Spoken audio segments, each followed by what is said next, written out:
Hello students, in the previous class we have read about the capacitor, capacitance as well as the dielectric strength. Capacitor, capacitance and dielectric strength. So in today's class we will be reading the parallel plate capacitors. Here in the parallel plate capacitors we have taken two plates or the conductors in the shape of plates which are kept parallelly at a distance of d to each other. Now when these two plates are kept at a distance of d and provided externally with the potential, they start accumulating charge and behaves as capacitor. So first of all we will read the construction and then we will read how it works. Whenever we go with such devices, it's very much important to understand the construction first, then its working principle, and at the last we should know the applicability of the given device or the instrument. Application. Okay, so this step should be followed whenever we are reading the devices or the instrument in our book of physics. So our parallel plate capacitor, as we have seen, capacitors are the metals or the conductors which are placed face to face with each other but with a intervening insulating media. Media. Okay. Now see here the diagram. This is one plate. This is one plate and it is a conducting plate. This is the other plate. This one also have the property of conduction. So these are the conductors. These two are the conductors which have taken the form of plates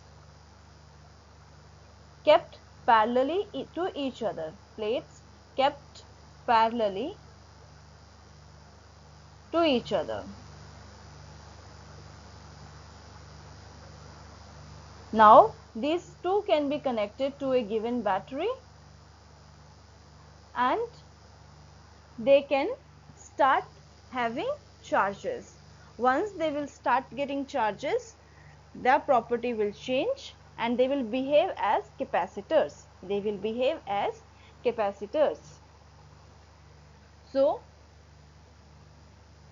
how we can frame parallel plate capacitors definition in single line is that when the conductors took shape of plates and kept parallel to each other, when provided with the potential and start accumulating charges and behaving like capacitor, that sort of instrument is termed as parallel plate capacitor. Now we have got our parallel plate capacitor. So this is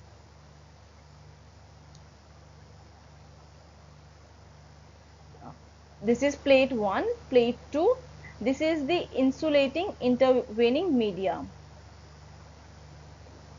So what we are taking in this section is intervening insulating medium as air. This is air so far. Air. In the next section we will read the application of dielectric in between these two parallel plates. In today's class we will just read about when air is present between the two parallel plates. Okay, so this is the air.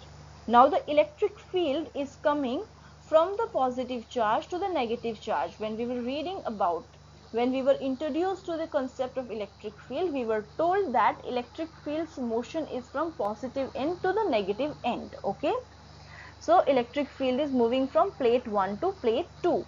Electric field is moving from plate 1 to plate 2. Now this particular plate, plate 1, is having an area of A. Plate 2 is also having an area of A. Plate 2 area equals to A.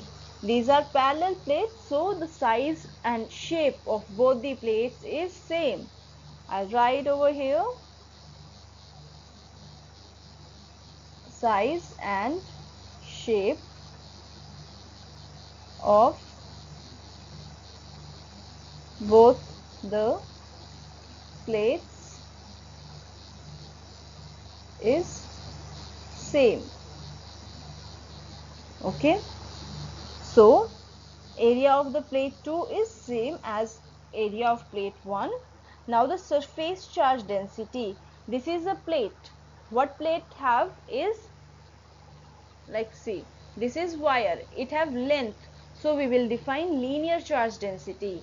Now this became a plate. This plate have area, this plate have area, so we will define surface charge density or area charge density. Now this is a three-dimensional plate or a cuboid or cube, whatever we wish to take. So this became a cuboid. Now this will have a volume charge density, that is normally known as charge density. So what we are talking here about is the parallel plates. Plate implies the area charge density. So we will define surface charge density for plate 1 and plate 2. This is containing the positive charge, so the surface charge density will be sigma, whereas this is a negatively charged plate, surface charge density will be minus sigma. Okay, now coming up to the notes. A parallel plate capacitor consists of two large plain parallel conducting plates separated by a small distance. We take the intervening medium between the plates to be vacuum. Let A be the area of each plate and D be the separation between them. The two plates have charges plus Q and minus Q, opposite and equal charges. Opposite and equal charges. Since D is much smaller than the linear dimension of plates, D is much smaller than the linear dimension of the plate, let it be the length of the plate or the breadth of the plate, but we are not talking about length and breadth, we are only talking about the area. So area of this will be D square. Area of this will be D square. So D square will be very small with respect to A. D is smaller. So as the power increases, it will become more small.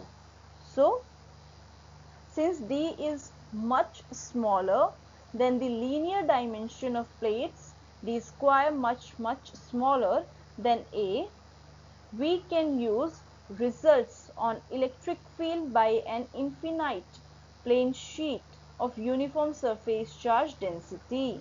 The results which we have taken can be used. This result we read in chapter number 1.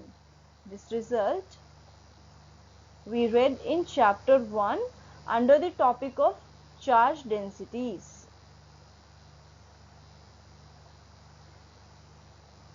Plane A have surface charge density sigma equals to QA, and plate B have a surface charge density of minus sigma, that can be written as minus sigma equals to minus Q upon A. Okay, why minus sigma? Because the plate number 2 is containing minus or the negative charges. Now the electric field in outer region of 1. In outer region of 1. What is the outer region over here? This is the outer region 1. Okay, the red is outer region 1. Now this is outer region 2. This is outer region 2, blue, sorry, yellow. Okay, matte yellow. Now this blue is the inner region. This blue is the inner region or the region number 3. I'll write red, outer region 1, yellow, outer region 2, and blue, outer region 3. Okay, so when we see in outer region 1 in this part, what is happening, we are getting the surface charge in this direction and in this direction. The surface charges are in the similar direction, they will add up. What is the surface for the one is sigma upon 2 epsilon naught, sigma upon 2 epsilon naught. What is the other's surface, like surface charge, that is sigma upon minus sigma upon 2 pi epsilon naught. So this plus and minus, when we will dissolve, we will get only minus. Okay, so this minus comes after dissolving a plus and a minus together. So this will cancel out with this, and we will find that electric field in outer region 1 is 0. Similarly, in outer region 2, one electric field is coming in this direction and other is coming again in the same direction. Both are in same direction. This component we can take from electric field 1 from plate 1, and this can be taken from plate number 2. This can be taken from plate number 2.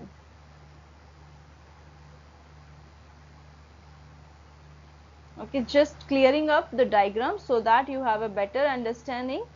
Diagram speaks more than the written words. So if you are able to explain and understand a diagram, it's half a concept done. Okay, so from this we are getting, and from this we are getting, here these two again gets cancelled because they are equal but opposite. So electric field in outer region 2 is also 0. There is no electric field here. E is 0 over here and E is 0 over here. Okay, electric field is present only and only between the plate number 1 and between the plate number 2. Just think by logic. Is it correct the way we are saying that electric field should be present between these two plates? Yes, of course. How can there exist an electric field outside the given configuration? How is it possible? So basically, by our general sense, it's not possible, and we have defined the same concept using our physics formula and physics concept. Okay, moving on to the third region, the region between the plate number 2, region 3,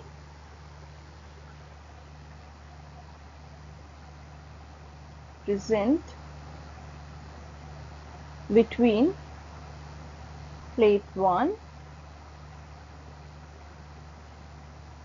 and plate 2. Okay, in the inner region between the plate number 1 and plate number 2, electric field due to charged plates add up. Electric field due to charged plates add up. This is plate 1 and this is plate 2, P1, P2. From this, surface charge density or the charges move in this direction. From this, the same thing happens in this direction. So for this, for plate number 1, electric field is sigma upon 2 pi epsilon naught, and for plate number 2 it is minus sigma upon 2 pi epsilon naught. Both are in opposite direction, they will get subtracted. Sigma upon 2 pi epsilon naught minus sigma upon 2 pi epsilon naught. This minus and minus, when are dissolved, it will give us plus. It will give us plus. That is how we are getting addition. In case, in simple word, we will say that we are adding up the electric field due to plate number 1 and plate number 2. But mathematically, if we solve, This is how we are supposed to do it. Okay. So the electric field in the inner region between plate number 1 and plate number 2 is given by sigma upon 2 epsilon naught plus sigma upon 2 epsilon naught. Now this is half of sigma upon epsilon naught, half into 2 times sigma upon epsilon naught, and so we will get sigma upon epsilon naught, and this sigma upon epsilon naught can be given as q upon epsilon into A. How come Q and A came? We know that surface charge density is given by charge upon area, coulomb per meter square or coulomb per centimeter square as per to the defining dimensions of the parallel plate capacitor. That's how Q and A is coming. The direction of electric field is from positive to negative plate. That is predefined and we know it from the very starting. Thus, electric field is localized between two plates and is uniform throughout. For plates with finite area, this will not be true. Near the outer boundaries of the plates, the field lines bend outward near the edges, an effect called fringing of field. So this is quite an important point, fringing of field. Now when we have infinitely long plates, okay, we are having infinitely long plates. In this case, we do not know where this plate is ending. So fringing of field cannot be found in this infinitely long plate. Okay, see, infinitely long parallel plates. Here we do not know where these plates are ending. Don't know where is end. So what is not possible? Saying the fringing of field is not possible. Fringing of field observation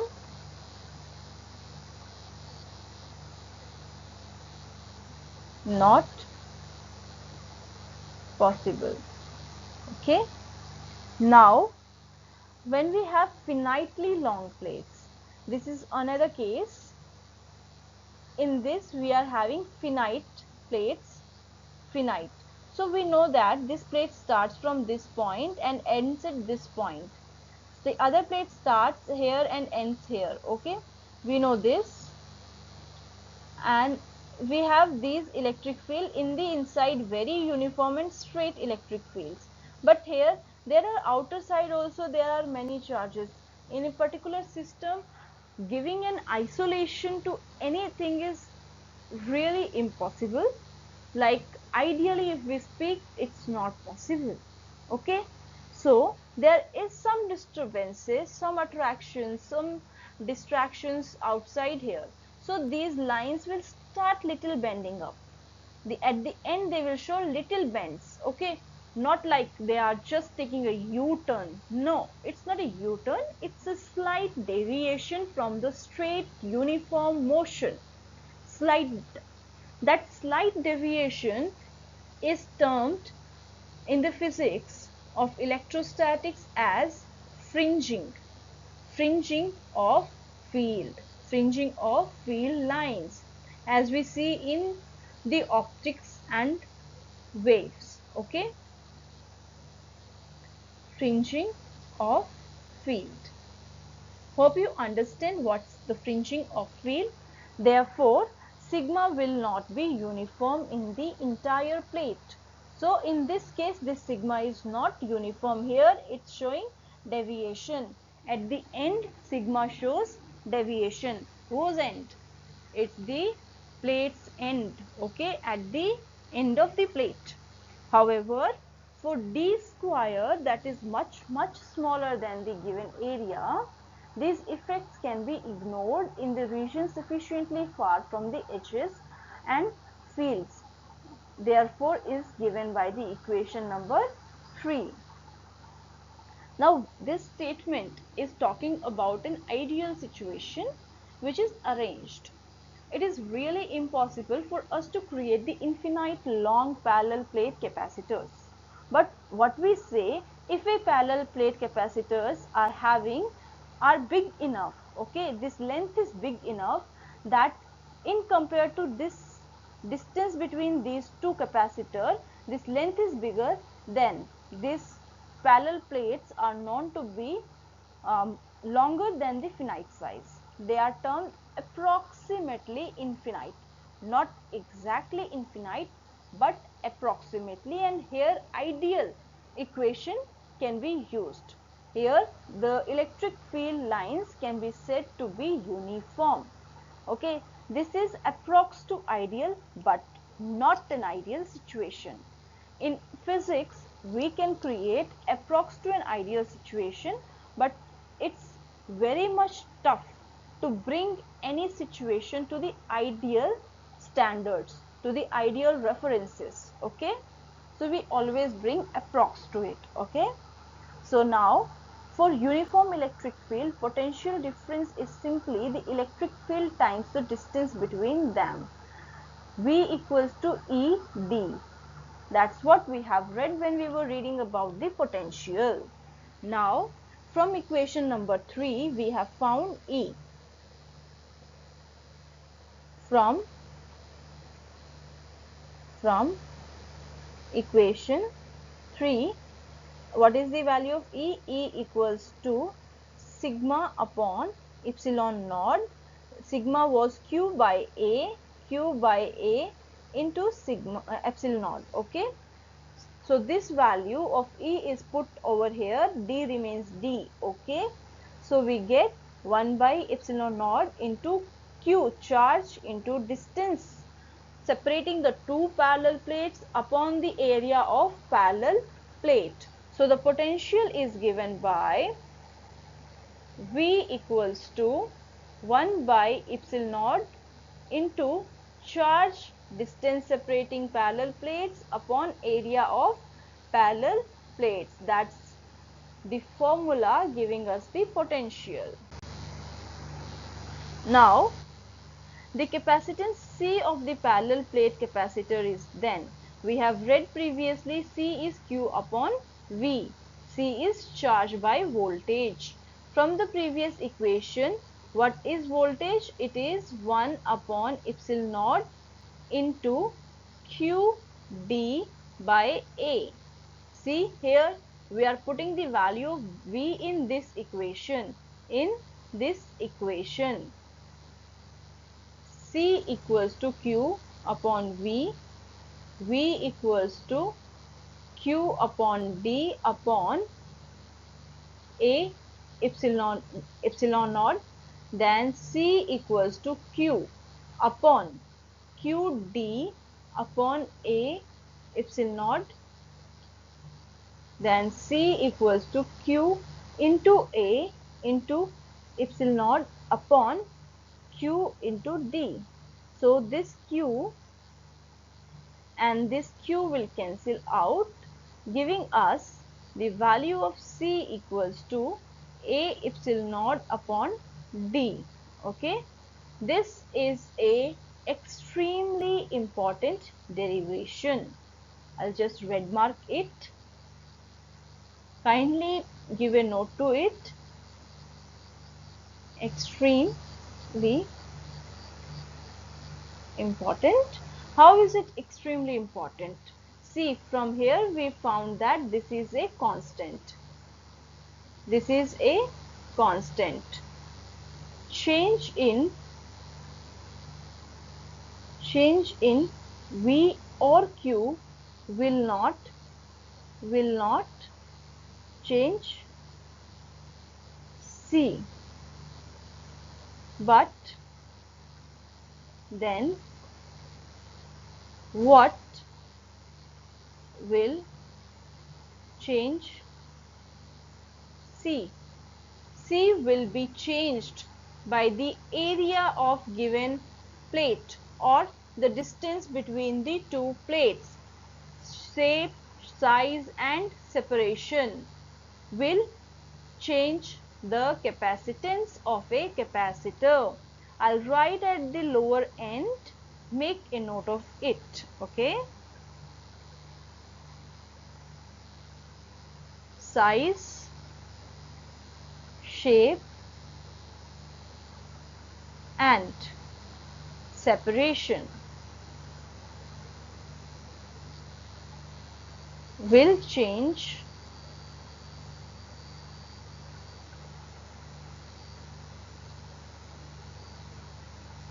capacitance of a capacitor. Okay, now we have got this by the derivation. Depends only on the geometry of the system. Geometry of the system, important. Now we have got this equation. Now we are so excited about the equation. Wow, we have got a relation where it states our capacitance is solely depend upon the geometry of the system or the parallel plates. Now what we took is that we took area as 1 meter square and the separation as 1 mm, 1 millimeter. Why did we took that? Because the area should be greater but separation should be small. If separation is small, we will get more capacitance. See, C is directly proportional to area and C is inversely proportional to the distance of separation between the parallel plates. So, to increase the capacitance, we have to reduce the separation between the plate 1 and plate 2. But to increase the capacitance, other thing which we can do is that we can increase the area of plate 1 as well as plate number 2. The value of epsilon naught is 8.85 into 10 to the power minus 12 and area we have taken 1 meter square and the separation we have taken 1 millimeter. This 1 millimeter is written as 10 to the power minus 3 meter. This is what we have taken here. Solving it, we have found that capacitance equals to 8.85 into 10 to the power minus 9 farads. 10 to the power minus 9 farad for A equals to 1 meter square and D equals to 1 mm. Okay. Now we are excited, like if our capacitor is having capacitance of 1 farad, capacitance of 1 farad. Oh, not possible. Why so? Because 1 farad is a very big unit. 1 farad is a very big unit. So if it is a big unit, separation should be very small. D should be very small and A should be very big. Very big. Okay. Now we will see numerically how we are able to prove it. See, C equals to epsilon naught A into by D. So we need to find the area of the parallel plate capacitor that is needed if C is 1 farad. So we will keep A here, we will move this epsilon naught to this side and this D to this side. D here is dividing, so after going here it will multiply. Epsilon naught here is multiplying, after going here it will divide and hence it will give the formula for area. Formula for area. See, area equals to CD upon epsilon naught. Now the value of C is 1 farad. Distance is 10 to the power minus 2, that is 1 centimeter distance apart. Okay. and epsilon naught is 8.85 into 10 to the power minus 12 coulomb square per Newton per meter square. Now solving it, we get area equals to 10 to the power 9 meter square. Area equals to 10 to the power 9 meter square. Such a big value. So when we resolve this, area is what? Area equals to A cross A, or side into side. Okay, so we need a plate which is 30 kilometers in length and 30 kilometers in breadth. Just think how much big of plate is needed for carrying a capacitance of 1 farad. 30 kilometer in length and 30 kilometer in breadth. So 30 kilometer is actually a distance between two cities. Such a huge parallel plate you need to carry 1 farad of charge.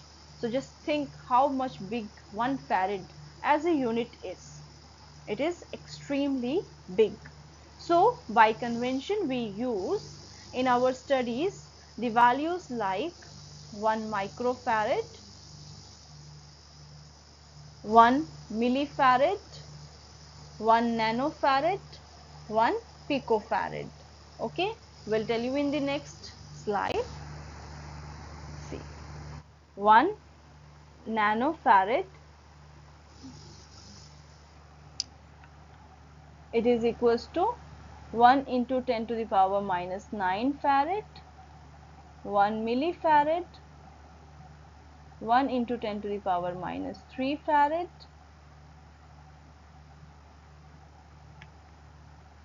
1 microfarad, 1 into 10 to the power minus 6 farad. 1 picofarad, 1 into 10 to the power minus 12 farad. These are the smaller units of capacitance.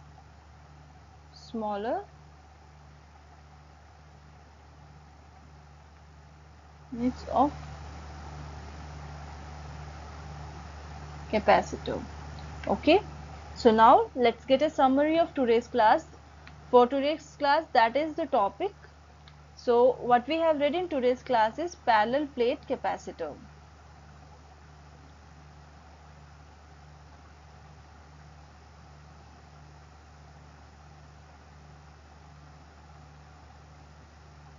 Capacitors are conductors separated by an insulating medium.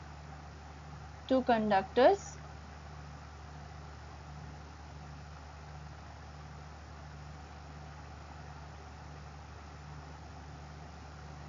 and parallel plate capacitor is parallel plates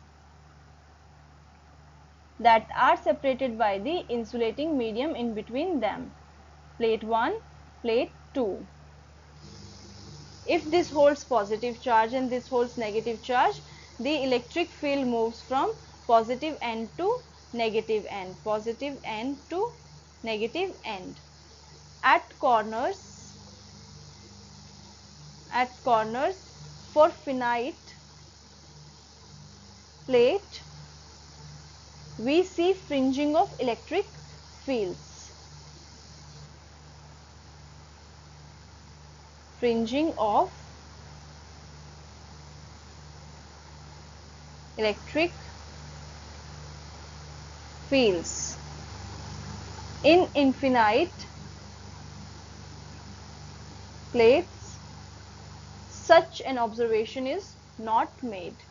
Not made any such observation. Any such observation.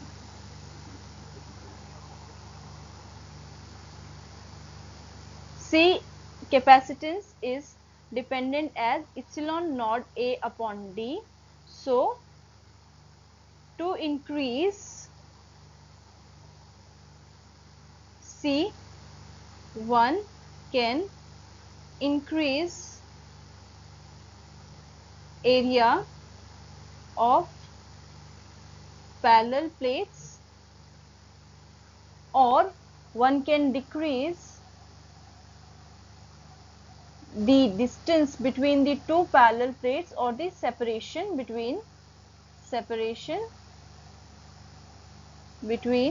two plates.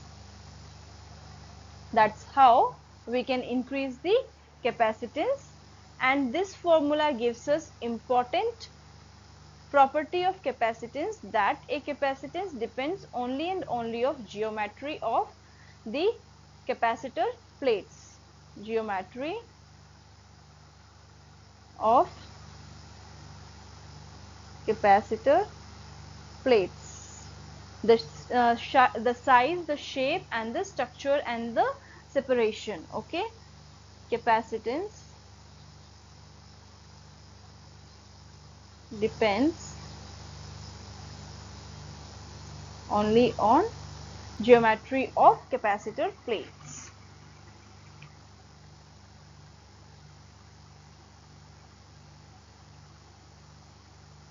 So that's all for the today's class. In today's class we read parallel plate capacitor and its properties, understood the basics.